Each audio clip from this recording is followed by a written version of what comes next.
dokie. Okay, so I guess we'll start then. First of all, thank you everyone for coming and joining and watching this as part of the Be Extra channel. I'm Chris. I am an amateur juggler, amateur magician. I'm unemployed, so I'm amateur everything at the moment, I guess. So if you've got a job, hire me.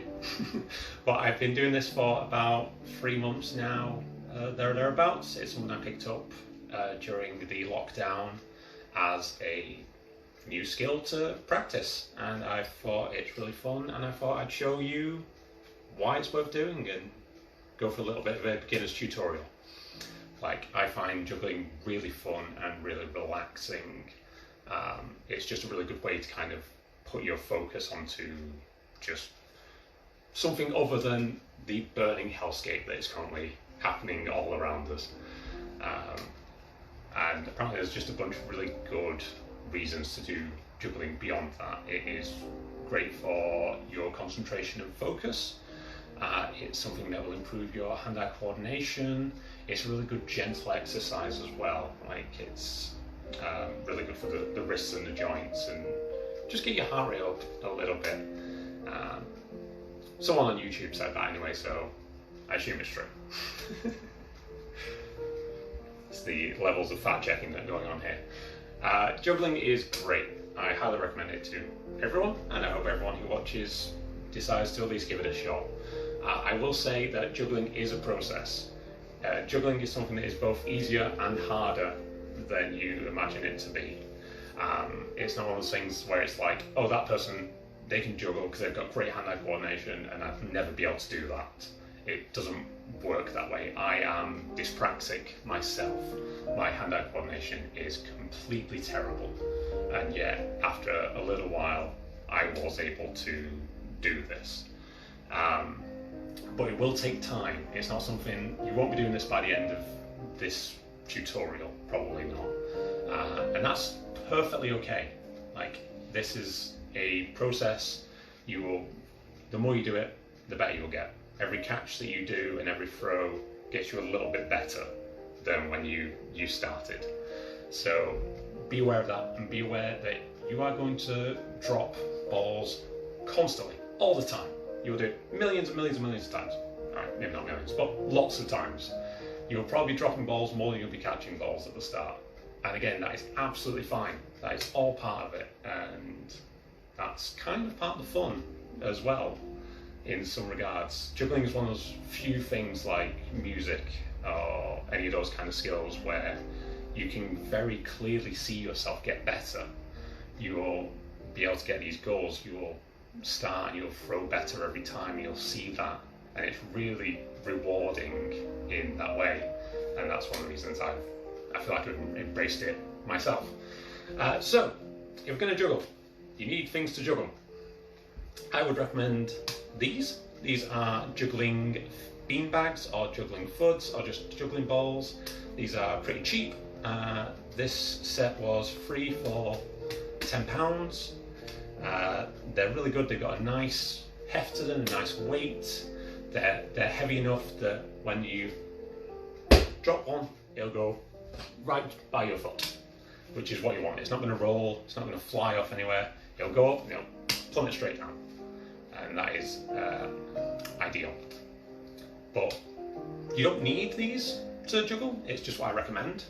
But honestly, any free balls you can hold in your hand, you can use them to juggle. Like, you can use tennis balls. I generally wouldn't recommend tennis balls if you have other options, because they're very light and they bounce all over the place, and you'll knock over a vase and all that sort of stuff, and it's not ideal. If you can't spare £10, time and money is tight at the moment, a good option is just this, which is just a sock with some rice in it.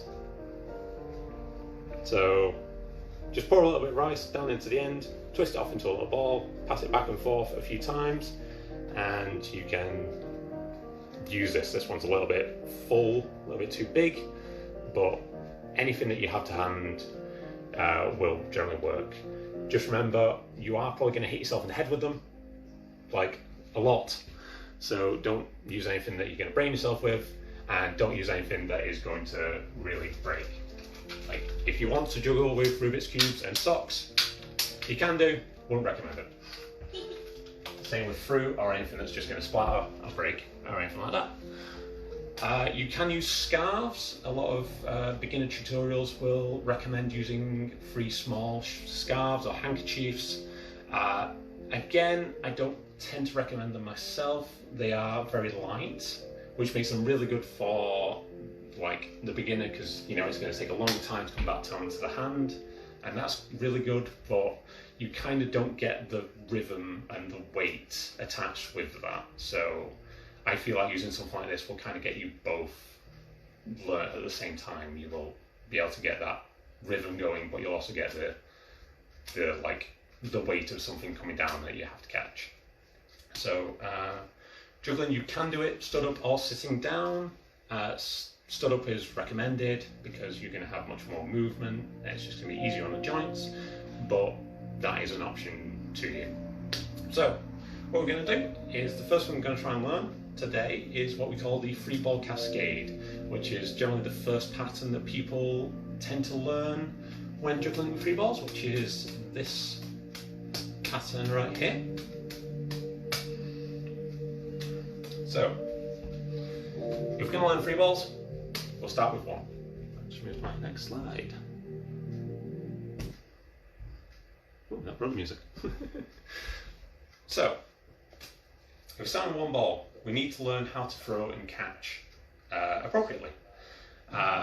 If we start with these real fundamental basics and then we build up to the free balls, it's going to be so much easier than starting at that kind of higher end and trying to work backwards from that point, from a point that's before we've learned these like beginner steps. So if you take your one ball and you just want to just have a bit of a go, kind of throwing it back and forth to yourself, just hand to hand. You know, it's not something that people do a lot as a general matter of course. You've probably not picked up a ball and just kind of tossed it back and forth to yourself in quite a while, unless you're weird like me. But just kind of get used to just the weight of the balls that you currently have, and just kind of how they glide and how they fall and how you can catch them. You want to try and keep your ball in a level plane, kind of at the same horizontal axis. If I go sideways, I'll see if this works.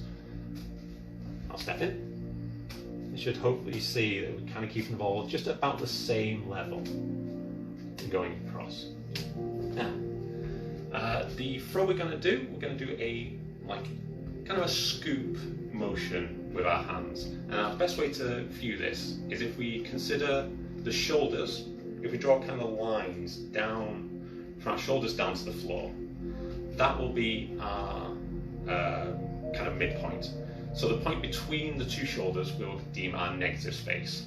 And we're going to take the ball and we're going to catch it outside of the shoulder, and it's going to be thrown from inside the negative space. We want to throw it across the midline at our stomach, and we want the ball to be aimed at about a point just above the shoulder here, and to drop and land outside of the shoulder, outside the negative space between the two hands. So if I just show you, it's just going to go across in like a scoop motion. You're going to go round in like a circular throw. It's just going to go up and across like that. So outside of the shoulder, we catch, it scoops inside, we're going to go across to a point just over here and down. We want to aim at eye level or above for this, because that will give us enough time to catch the ball, and it will just give us, once we're going further down, when we have 2 and 3 balls in hand, the more time we have, the better it's going to be at this point. Eventually you will probably want to bring the pattern down lower, but for now, if you can start and keep going at that kind of higher point, you're going to get this so much easier, and it'll be so much better for you. So if you can kind of just keep throwing the ball back and forth across that. The way we're going to catch the ball, we're going to catch it into like a little claw grab. When it lands, it's going to give the ball just a little squeeze as it lands. That will deaden the motion of the ball in hand and make it easier to throw again. So you just catch and just give a little squeeze, on the ball as it lands, just a little. You don't have to do the sound, but it's way more fun if you do, so I recommend it. Just a little squeeze as it goes. Just back and forth like this. So just again, across into the negative space, up above the shoulder, and down outside of the body. Okay. I'm not going to stand here and do this too long. So, is there any questions at this point? Or are we okay to move on to 2 balls? Good to go, perfect. Again, if there's any questions at any point, please pop them into the chat and I will see if I can answer any problems that anyone has. Okay, so 2 balls. I'm going to have 1 in each hand. And the pattern that we're going to do is a throw, catch pattern. You don't want to keep them at a kind of even repetition like that, because then we won't have the time to fit that 3rd ball in once we get to that point. So the room is throw, catch. I'm going to start with the dominant hand.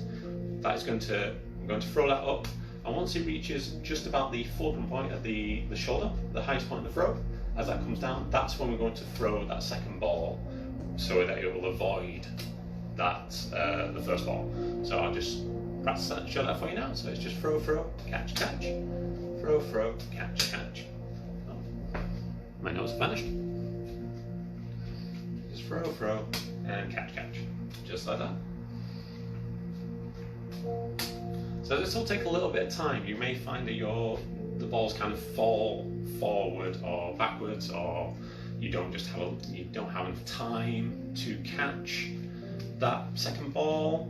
Like, you can have an issue where your hand just kind of feels locked, or you just can't seem to throw the ball out, and that will happen. And it's something I'll touch on in a moment, but it's something that can definitely be dealt with. And I reached 10,000 steps apparently. Sorry, my wrist was beeping at me. So yes. So if we start with this throw, catch pattern, and you don't want to always start with the dominant hand, you want to try and alternate between dominant and non-dominant starting. So I'm left-handed, so I go from dominant, and then you also want to be able to do it back and forth both ways. Just throw, catch, throw, catch. If you are having trouble with this pattern when you're throwing with your dominant hand, it might be worthwhile trying it starting with your non-dominant hand.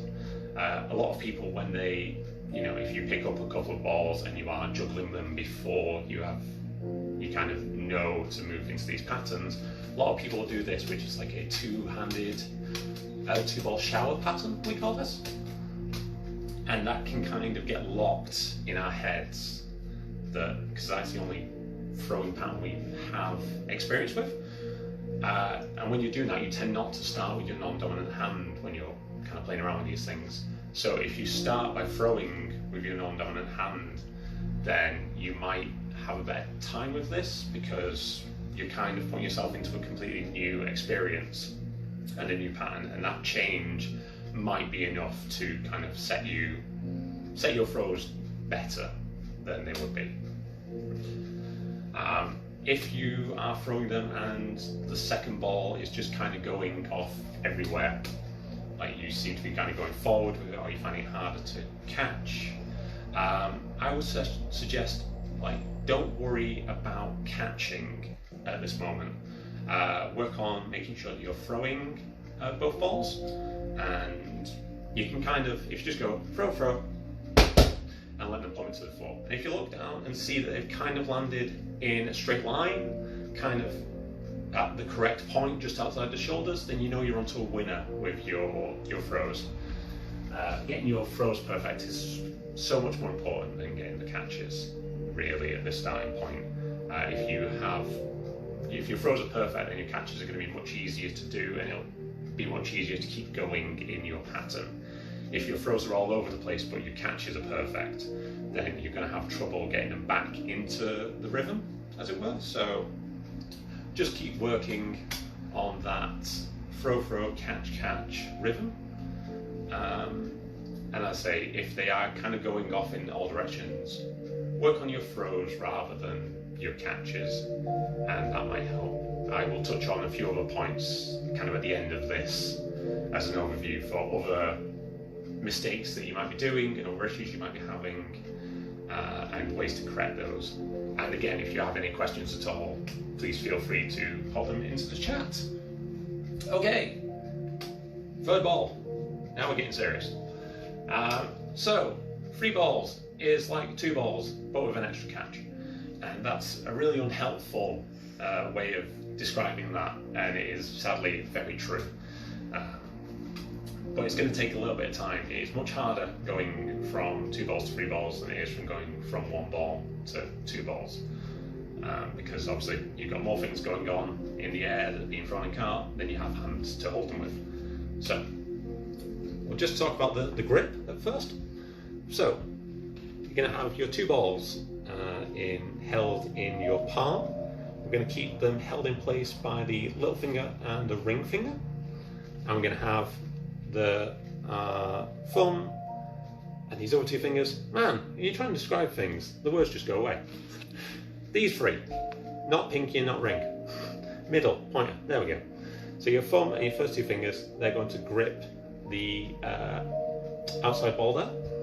My notes have gone away again. And we're going to have these 2 in the non-dominant hand. Another thing I will say about the juggling FUDs, these juggling balls, that I really recommend, is having 3 which are a different colour makes it really good for keeping track of which ball you need to be throwing at what time. When I was starting, I had the balls here in red, yellow, green order of which one was being thrown first, which was second, which was third. And that I found really helpful when there's this point where it's like you throw a ball up and it's like, oh god, which hand should be going now? So I found that really useful, and that might help you as well. So we have our dominant hand holding our 2 balls, our non-dominant hand holding the 1 ball here, and we're going to start with this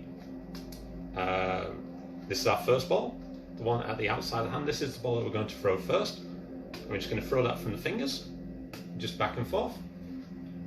Now when we're going to start our first rotation of 3 balls, it's just going to be throw, throw, throw, and then we're going to catch. We're not going to try and do like a long chain. We're just going to start with just trying to get that first 3 balls thrown. I'm just going to step back a little bit. I'm just going to show. So it's just going to be 1 rotation of throw, throw, throw, and catch. Again, we're going to try and make sure that our throws are all consistent to the same height as best we can, in the same plane, horizontally in front of us, if at all possible. And we're just going to try and get those 3 balls just up. And again, we're going to try and get them nice and high above the shoulders, eye level at the lowest, but we kind of want to try and go a little bit above that. You want to keep your eyes up as well. The more time you spend looking up, the better. You don't want to be looking down at your hands the whole time, because as you throw, your hand should be able to kind of move to where the ball is likely to land. Anyway, that's a skill you'll pick up as you go. So your best bet is to try and keep your eyes nice and high and watch the balls as they fly above you, and then move your hands to meet them. So we're going to try and just work on that 1 rotation for the time being. Just throw, throw, throw, catch, catch, catch, just like that.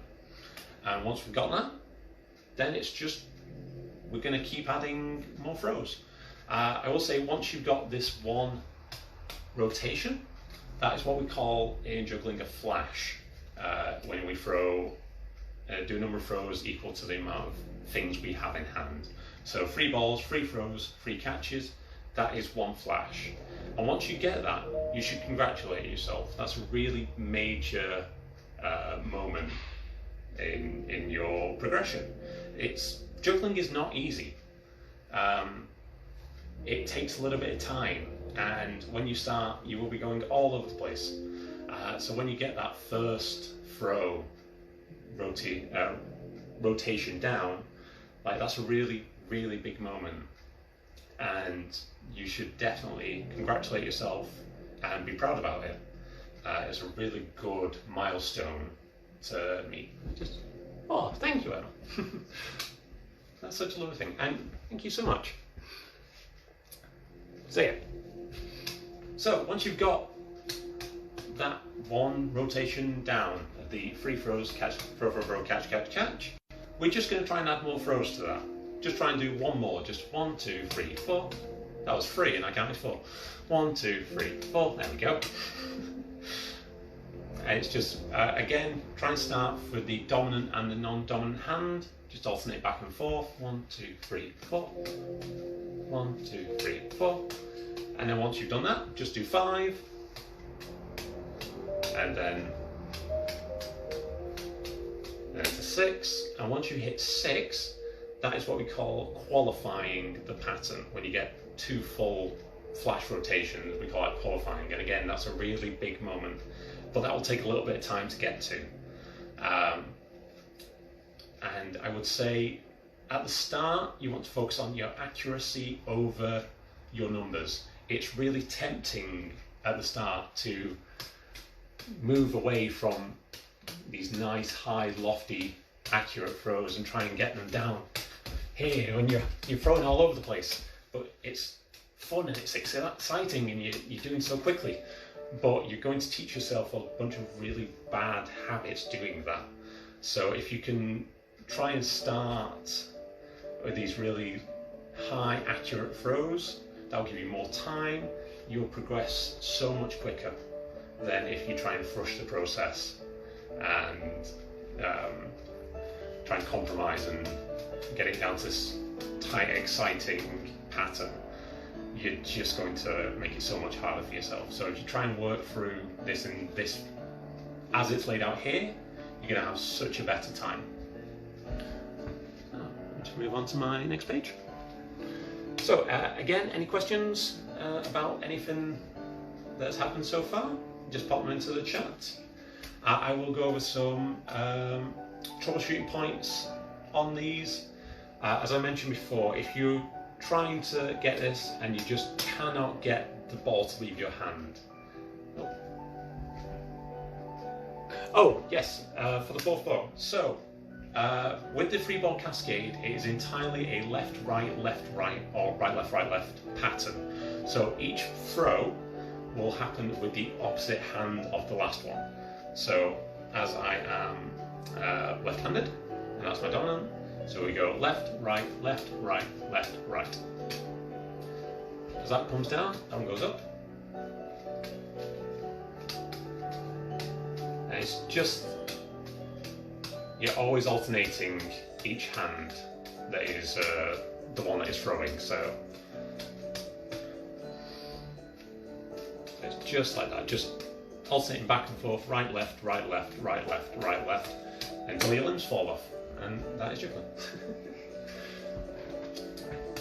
So yes, so as I was saying, sorry, I'm slightly distracted there.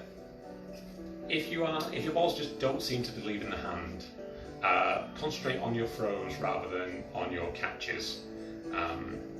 That will make it much easier to kind of progress. Once you can get the free balls up kind of in the air at the correct cadence, again, just 1, 2, 3, just let them plummet to the floor. And again, they should kind of land at about the same horizontal plane across from each other, just outside your legs. So if you're hitting that, that's a brilliant point. So work on those throws. Don't worry too much about catching for the time being until you have that down better, and then you can start adding the catches. Because as you start, there's so much going on that you're just not used to, that you're trying to think about throwing the ball and catching at the same time. Eventually that'll just become automatic, but for the starting point you might want to just try and concentrate on the throws. Okay. If your patterns, you're okay with the throws, but they do seem to be kind of either going forward too much, or you're kind of throwing backwards into yourself, just kind of going forwards. You might be throwing the ball too late or too early in the pattern. It might be coming up just a little bit too high, or it could just be that you're trying to rush as you concentrate on the other elements of the pattern. I would recommend, if you're doing this, it can be helpful to stand in front of a wall and juggle up against the wall. That will stop you from being able to throw quite as far forward. It's like some people have found it really helpful to kind of correct their pattern. I will also say that one issue that may affect some people is that you may be kind of bringing your arms up really high, and that's kind of throwing your pattern off a lot. Gravity is a thing. Isaac Newton invented it, and it's a great thing, and it does mean that the ball will come down to your hand, so you can keep your hands down further, which will give you more time with your throws and will just give you much more control. It's much harder when you've got your hands up here to kind of keep the pattern in rhythm than it is if you bring them right down. I will say, if you are dropping a lot, which you will be doing as you're starting, I recommend practicing over a bed that is about knee height, or over a sofa, or anything like that, to stop yourself having to bend over constantly, giving yourself a bunch of backache and all those full mobility issues. Practicing over a bed is great because it means that your balls don't bounce off everywhere. They'll kind of be easy to pick up and grab each time. They don't go careening off under a cabinet. And obviously it's just so much easier to just reach down, grab it and keep going. And also, again, if you use juggling balls or rice filled socks or something like that, just over like tennis balls or anything, then your balls won't be bouncing off everywhere, and it'll just be much easier. If you are frustrated at all in this process, that is completely natural. This, like anything of these kind of skills, this is not the easiest thing in the world. You can be doing it and you're just so frustrated and so sick of dropping balls and that you can't seem to get it. And at that point you should walk away for a little while, maybe a few hours, maybe the day. If it's not fun for you, you're not gonna get better at it. I would recommend just going off, watching TV, having something to eat, take a nap, try it again the next day. You'll be so surprised how often you go to bed feeling like you can't do it, and you wake up and you'll pick them up and you've leaps and bounds ahead of where you were yesterday. Like, that sleep just allows you to get better at the process. It's such a great little thing. I personally try and practice 20 minutes, half an hour every day, but honestly it's just whenever I feel like picking them up and throwing them around for a little bit. And every day I pick them up, I'm a little bit further along than I was the other day. You should always take stock of how far you've come in the process as well.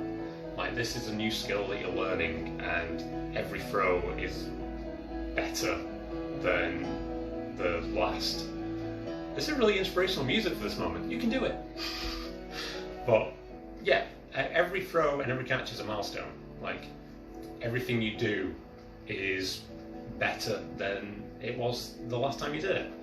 And every extra catch, every extra throw, every pattern that you manage to do, which the balls don't kind of seem to be going off as much as they used to, that's a really great thing that you should really keep stock of where you are at that moment. I can also recommend trying to learn other patterns. Like, there are so many great tutorials out there which will teach you a bunch of other throws. So if you're just having difficulties, like you're just not quite getting that free ball cascade, then maybe try doing one-handed throws for a little while. Just see how many of these you can get in a row, or just, you know, try doing like vertical patterns or anything like that. Like, it's everything you do like that is going to be really helpful for further on down the line as well. The more good technical throws you can do in different ways, in different positions, is all going to help you further down the line. So yeah, and once you've kind of got this down, like once you feel like you have this pattern down, like from here, the possibilities are kind of endless.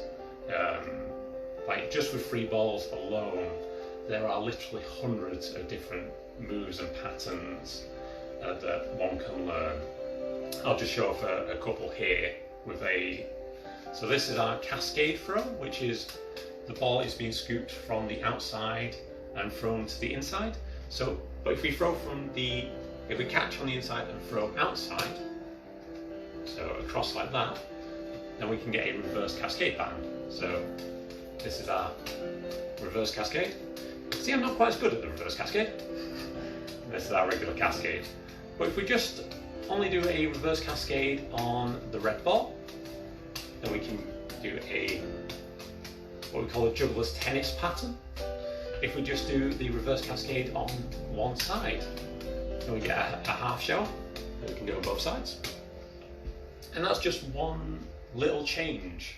There's so many different things that you can just add into a pattern to change it. If we just change the position of our hands when we throw, then we can change those, or you can just do under the legs things, or there's so many different patterns that you can do with just 3 balls. And it doesn't have to stop there. You can practice like 3, 4, 5, 10 balls. You can move on to clubs or knives or flames or chainsaws or chainsaw knives on fire.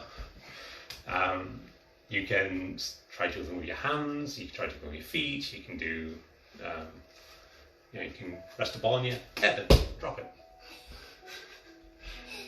Let's try that one more time.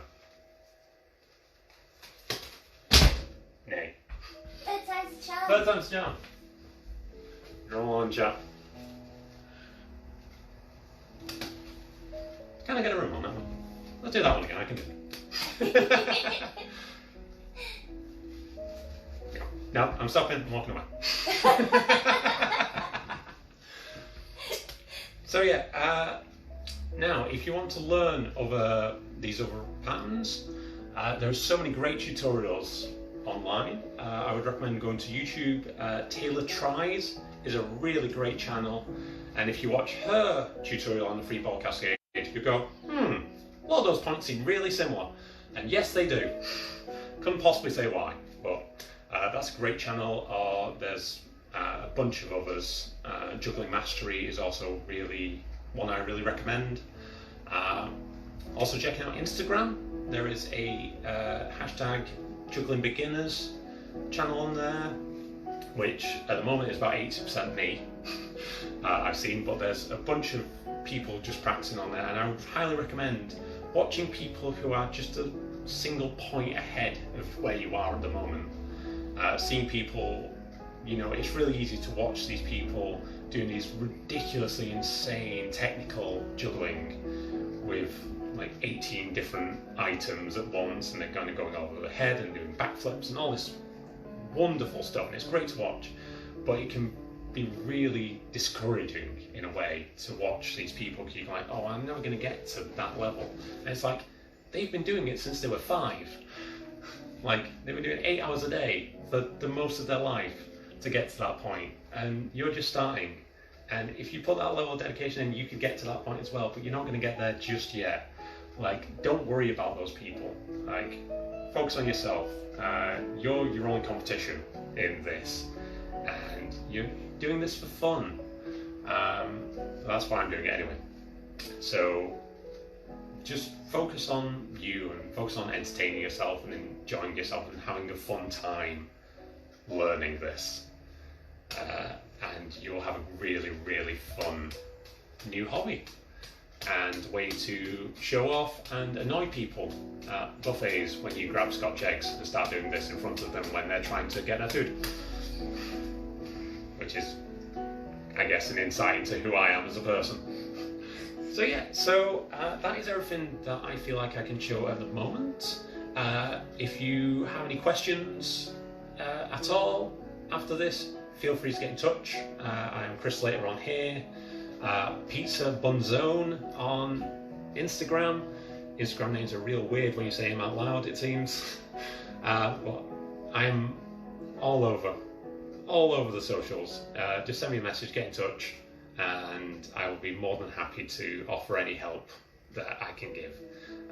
So yeah, thank you for the time. Thank you for joining and watching. Your support's been really greatly appreciated.